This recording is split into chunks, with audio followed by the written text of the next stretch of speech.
babala sa mga mahilig makipag-business partner, lalong-lalo na kapag hindi mo kakilala ng lubusan yung mga nagiging business partner mo. Dahil pwedeng mangyari sa ito yung eksena sa Estancia Massacre sa Iloilo. Merong 4 na mag-business partners na kung saan 3 ang nasawi at 1 ang survivor. Kaya lang, yung isang lone survivor sa massacre ay isa na ngayong persons of interest and kasalukuyang under investigation ng PNP Estancia. Kalunos-lunos ngayon ang nangyari sa magkaka-partners, business partners na 4 na lalaki. So they are in their young teens na kung saan inambush sila somewhere in Estancia sa Iloilo. And before we proceed, is sana hindi po dapat mabash yung survivor nito na si Jebron Parohinog kasi siya yung lone survivor. However, hindi naman pinalad ang 3 niyang kasama na business partner niya na sina JP Bosque, tapos si Mark Libon and Floyd Fernandez na pawang mga merong fatal gunshots sa kanilang iba't ibang parte ng katawan. So, nung isinugod sila sa hospital is dead on arrival na sila. And ang lone survivor ng kasong ito na si Jebron Parohinog ay tinaguriang persons of interest sa kaso. Iko-correct ko lang muna yung age. Bali si JP Bosque pala is 28 years old, si Floyd Fernandez is 27 years old, si Mark Libon is 24, and ka-age niya din si Jebron Parohinog na 24 years old. So, ito yung scenario. Habang nakasakay silang 4 sa MUX na SUV vehicle, is meron silang bit-bit na 7.5 million. Tapos yung 1.5 million na yon is pambayad sana daw nila ng utang sa online sabong. And then meron silang pupuntahan na place para bumili ng isang sea vehicle or boat. And then nung habang on the way daw sila is biglang merong parang tumambad sa kanila, nag-ambush. And ang nangyari is that lumabas yung driver na si Jebron Parohinog. And then itong mga Noong madaling araw ng September 14, 2022, isang kagawad at security guard ang pinuntahan ang madilim na bahagi ng kalsadang ito sa barangay Kalumpang sa Estancia dahil sila ay nakarinig ng sunod-sunod na putok ng baril. Nang sila ay makarating, nakita nila ang isang puting sasakyan na nahulog sa kanal. Sa labas nito ay nakita nila ang isang lalaki na hindi na gumagalaw at tila nagtangka pa itong tumakbo para mabuhay. Nang buksan nila ang SUV ay doon nila nakita na hindi lamang pala isa ang biktima. Ang kaso na pag-uusapan natin ngayon ay gumulat sa isa sa mga maliliit na barangay sa Iloilo. Ito ang tinaguriang Estancia Massacre.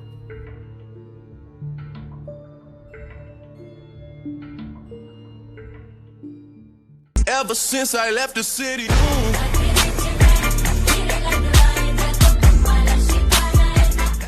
Sa Instagram post na ito ay makikita ang masaya magkakaibigan na ine-enjoy ang kanilang pagbabakasyon sa Bali, Indonesia. Ito si Chrysler Floyd Fernandez. Sa kaliwang bahagi naman ay si JP Bosque at sa gitna ay ang nobya nito na si Veronica Dizon o mas kilala bilang Nika. Silang 3 ay matatawag mong matagumpay at mga madiskarteng tao sa buhay. Si JP ay pinanganak noong January 22, 1995. Siya ay merong isang kapatid at ang kanilang pamilya ay nakatira sa Lopez Haina Sur, Lapus, Iloilo City. Nang makatapos siya ng high school sa Kolehiyo de San Jose, ipinagpatuloy niya kanyang pag-aaral sa John B. Lacson Foundation Maritime University. At doon siya nakakuha ng kanyang degree sa Tourism Management. Kung titingnan mo ang kanyang social media account, mailalarawan mo na hindi siya ordinaryong university graduate. Dahil sa murang edad ay nakapagbukas na agad siya ng sarili niyang negosyo na tinawag niyang MLKT na abbreviation ng inumin ni milk tea. Kasunod ng tagumpay ng MLKT ay nag-venture out siya sa ibang klase ng inumin at tinawag niya itong Kobe. Ang masa ay tinangkilik ang kanyang negosyo at wala pang 2 taon, meron na agad siyang 5 branches. Makikita mo sa litratong ito na isa rin siyang breeder. Bukod doon ay hinirang din siyang Mr. Grand ng Iloilo City. Ang iba niyang mga posts sa social media ay hindi lamang nakafocus sa kanyang coffee at milk tea business, pero pinasok niya rin ang ibang mga paraan para magkaroon ng ibang source of income. Kasama ang kanyang long-term girlfriend na si Veronica Dizon ay pinatakbo at pinalugo nila ang mga ito. Sa post naman na ito noong early September 2022 ay makikita na suot-suot ni Veronica ang isang engagement ring na indikasyon na ang dalawa ay engaged na. Hindi lamang puro trabaho si JP dahil kapag may pagkakataon ay bumabiyahe siya sa ibang bansa para magbakasyon at kalimitan ay kasama niya ang kanyang fiancé. Hindi nabanggit sa mga ulat kung paano nagkakilala sina JP at Floyd, pero maaari lamang tayong mag-speculate na maaaring ang pagiging business-minded nila ang naging dahilan kung bakit nagkilig ang kanilang samahan. O maaari namang nagkakilala sila sa school. Pero ano pa man ang dahilan, malimit magkasama ang dalawa. Ang buong pangalan ni Floyd ay Chrysler Floyd Fernandez at katulad ni JP, siya ay isa ring negosyante. Lumipat siya sa London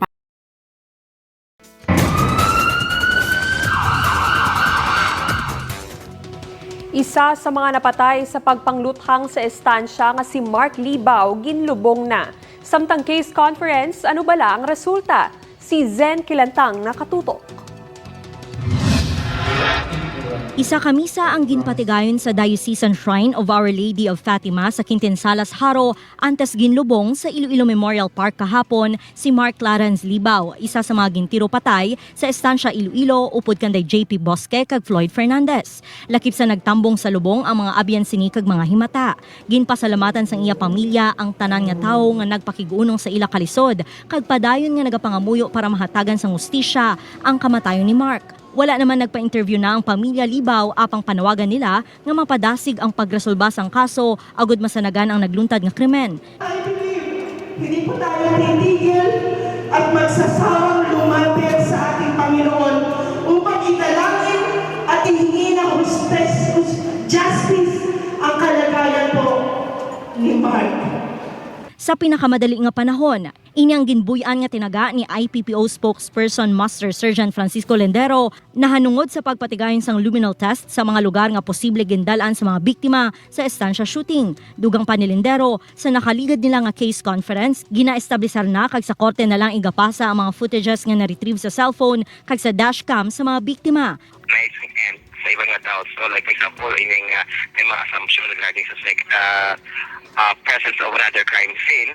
So ang muna dapat is resolve na nga siya by identifying ang areas na posible na stop over ining mga biktima. Upod Kirmal Porquia, Zen Kilantang, One Western Visayas.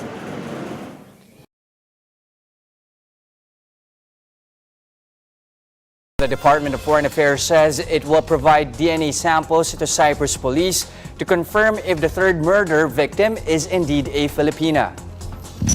The consul says Philippine officials are now in Cyprus to coordinate with for the investigations.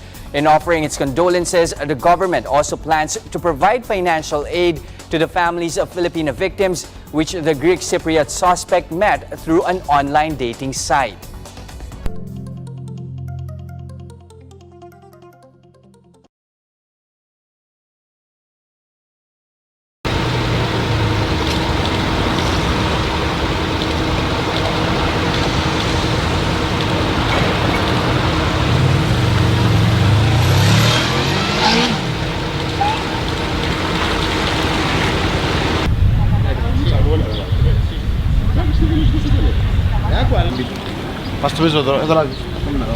Jamais stop light.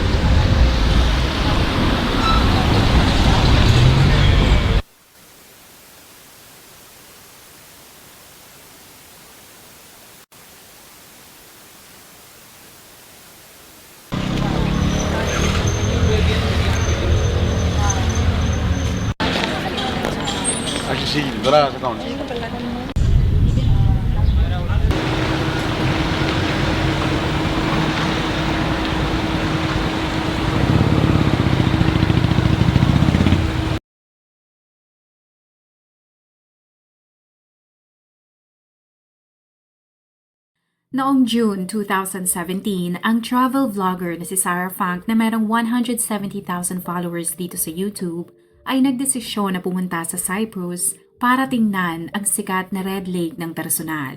Ito ang kanyang litrato na kinuhanan ng kanyang partner na si Luis sa tinatawag na Mitsero Red Lake. At bago ka humanga sa kagandahan ng lawa na yan, sa totoo lamang ang pulang kulay na nakikita mo ay hindi natural. Ang sobrang pagmimina ng isang kumpanya malapit sa lawang ito ang naging dahilan kung bakit ang tubig sa buong lawa ay nalason. Ang lahat ng mga isda o ibang mga organismo ay lahat namatay. Sa dami ng mga kemikal, yan ang naging dahilan kung bakit ito naging kulay pula. Kahit hindi maaaring liguan, ang mga turista ay dinadayo pa rin ng lawa at sa video clip na ito ay makikita mong si Sarah ay nakaupo. Habang kinukunan siya ng video ay nag-joke ang kanyang partner tungkol sa ang lugar ay perpektong maging lokasyon para sa mga murder shows. At sinabi nito na mabigat ang kanyang pakiramdam sa lugar dahil tila amoy kamatayan doon. Ang hindi nila alam, pagkalipas ng 2 taon, ang video nilang yan ay magiging viral pero sa hindi magandang dahilan. Ito ang dokumentary na ginawa ko tungkol sa malungkot na sinapit ng ilan sa mga Filipinang OFW sa bansang Cyprus. Good morning! Nak, bigat. Mamasals to! Nak, ID mo. Matangkat, ma!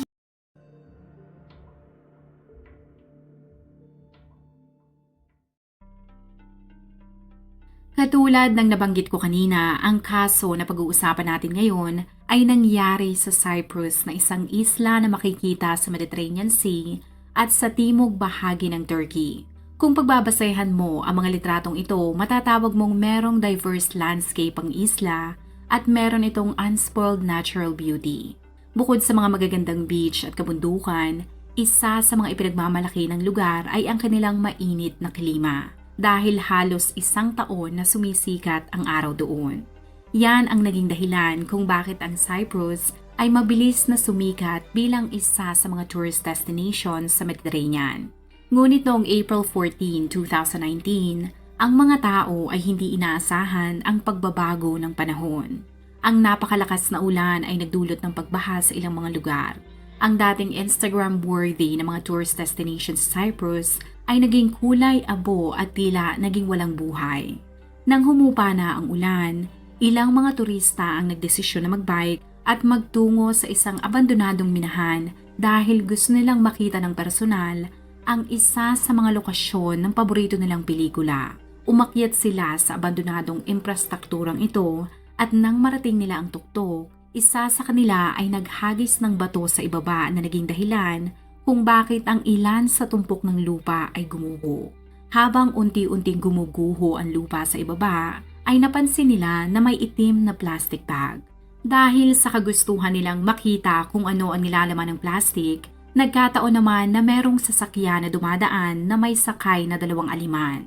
Pinakiusapan nila ang mga turista na tingnan ang plastic gamit ang professional camera ng mga ito na hindi naman tinanggihan ng 2. Agad silang kinabahan dahil pagka-zoom in ng aliman ay nagulat ito dahil 100% sigurado siya na ang nakikita niya na nasa loob ng plastic ay buto ng isang tao. Agad silang tumawag ng mga pulis na agad namang rumesponde sa lugar. Nang ma-recover ng mga otoridad ang plastic ay tumambad sa kanila ang kalansay ng katawan ng isang babae. Ang mga paa nito ay itinali at ang buong katawan ay binalot ng kumot bago inilagay sa plastic bag. Sa tulong ng medical examiner ay nagawa nilang matuklasan na ang bangkay ay hindi isang Cypriot or Russian. Pero base sa DNA, ito ay isang Filipina. Ang biktima ay kinilalang si Mary Rose Tiburcio na tubong Talavera, Nueva Ecija.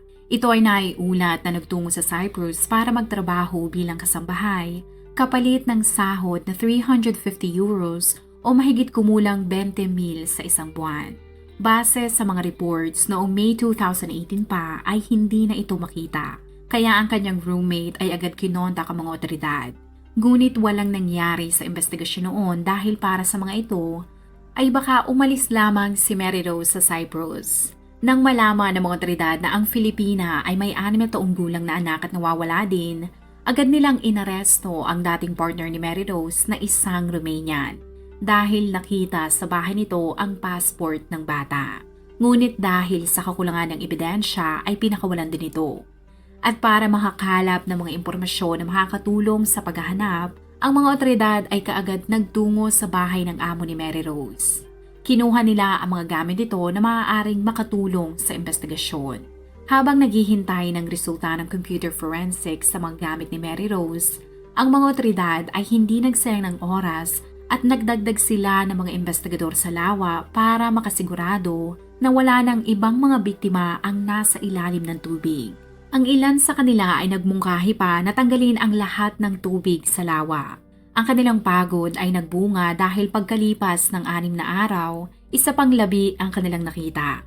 Dahil sa halos butot balat na lamang ang bangkay, ay nahirapan silang makilala ang labi. Ngunit dahil sa tulong ng DNA test, ay nakumpirma nila na katulad ni Mary Rose, ang bangkay ay sa isa ring Filipina at ito ay kinilalang si Arian Palanas Lozano.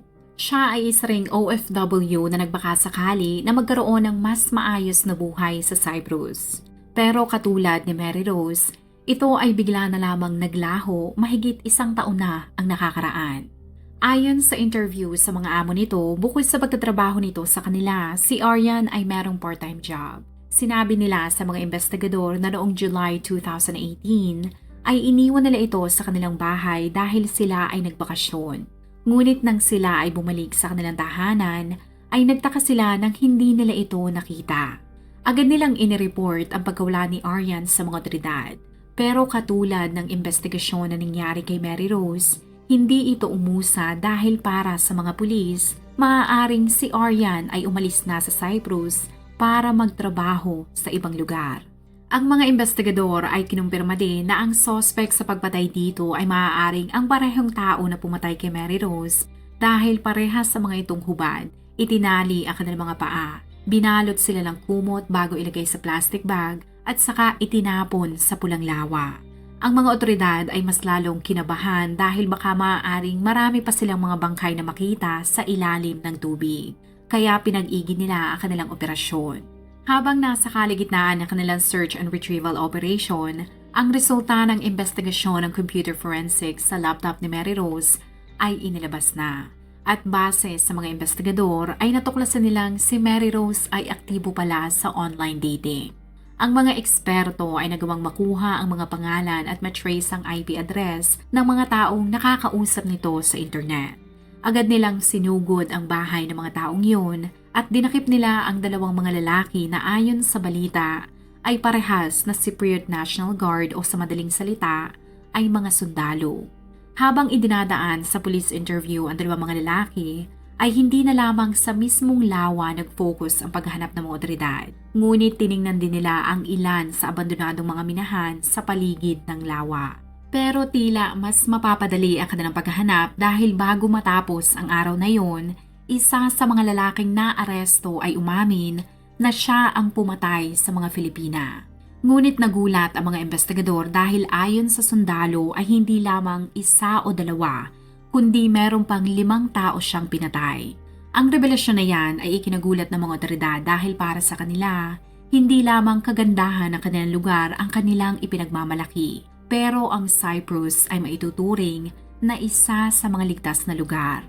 Para sa kanila ay kung may katotohanan man ang sinasabi ng sundalo na 7 nga ang kanyang biktima, siya ang magiging kauna-unahang serial killer sa Cyprus.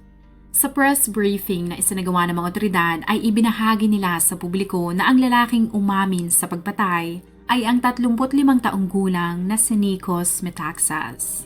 Bukod sa kanyang pangalan ay nalaman ng publiko na hindi lamang ordinaryong sundalo si Nikos dahil siya ay may posisyon at ranggong kapitan. Ayon sa balita, ang ama ni Nikos ay isang Griego at ang kanyang ina ay isa namang Bulgarian. At katulad ng halos lahat ng mga serial killers, walang magandang alaala si Nikos noong kanyang kabataan. Ang kanyang ina ay iniwan ang kanyang abusadong ama noong siya ay bata pa lamang. At ito ang naging dahilan Kaya lamang ang may tapang, pinakalang dehado yung palalyamado.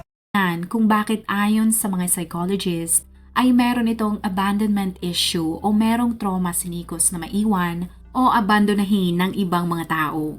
Nang matapos siya ng pag-aaral, sumali si Nikos para maging isang sundalo. Dumaan at nakapasa siya sa mental health program ng academy. Nang makagraduate, si Nikos ang naging ganap na sundalo at kalaunan ay nagkaroon siya ng asawa at 2 mga anak. Pero katulad ng relasyon ng kanyang mga magulang, ay nauwi lamang din yun sa hiwalayan. Pagkatapos ma-finalize ang kanilang divorce, madalas na bumiyahe na mahigit 1 oras si Nikos para makasama lamang ang kanyang mga anak. Bukod sa pagiging matagumpay na sundalo, siya ay mahilig din sa Unang tinalakay ng Magandang Gabi Bayan ang kwento ng pagkamatay ni na Aileen Sarmenta at Alan Gomez. Ika-29 ng Hunyo 1993 nang matagpuan ang dugoang bangkay ni Aileen Sarmenta sa sitio Paputok, Barangay Mabacan, Kalawan, Laguna sa loob ng Tamaraw van ng kanyang Upsilonian Fraternity brother na si Alan Gomez, kapwa agriculture students ng UP Los Baños. Noon ding umagang yon, natagpuan naman ang isang bangkay na nakasubsob sa tambakan ng basura sa Barangay Imok, Kalawan. Kinilalang bangkay na si Alan Gomez. Ayon sa autopsy report ng NBI na siyang unang humawak sa kaso, lumilitaw na ang bangkay ni Alan Gomez ay maraming gasgas at pasa sa katawan. Mga palatandaang binugbog muna ang biktima bago binaril.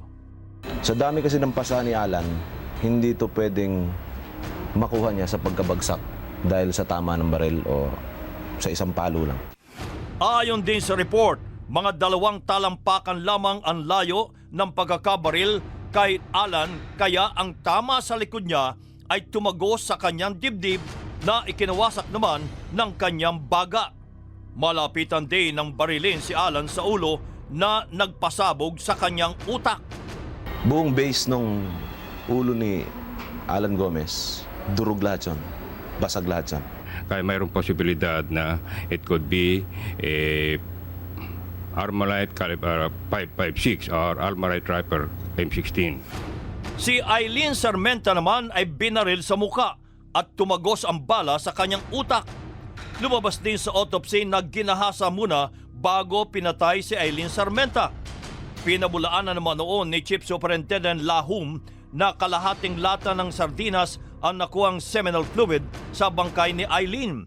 Pero inamin niyang hindi sinaid ng medico-legal ang pagkuha ng lahat ng seminal fluid sa katawan ng biktima dahil sa procedural standards na sinusunod. Inamin din yan na kung sinaid ay may makukuha pa. Indikasyon na hindi lamang isang tao ang gumahasa kay Aileen. Ayon sa boyfriend noon ni Aileen na si Cesar Ong, huli niyang nakita si Aileen noong gabi ng June 28. It's around 9:15 when we separated. Sabi ko nga sa kanya, huwag na siyang lumabas. Tapos sabi naman niya sa akin, hindi sasaglit lang ako, pupuntahan ko lang si Gina. Papunta sa best friend na si Gina, nakasalubong naman ni Aileen ang kanyang kaibigan din na si Alan Gomez. Sumakay si Aileen sa Tamaraw van ni Alan at sabay silang pumunta sa Tops Restaurant kung saan naroon si Gina. Mula sa Tops Restaurant, pumarada sa isang parking lot malapit sa Pogies and Sexies store sina Alan.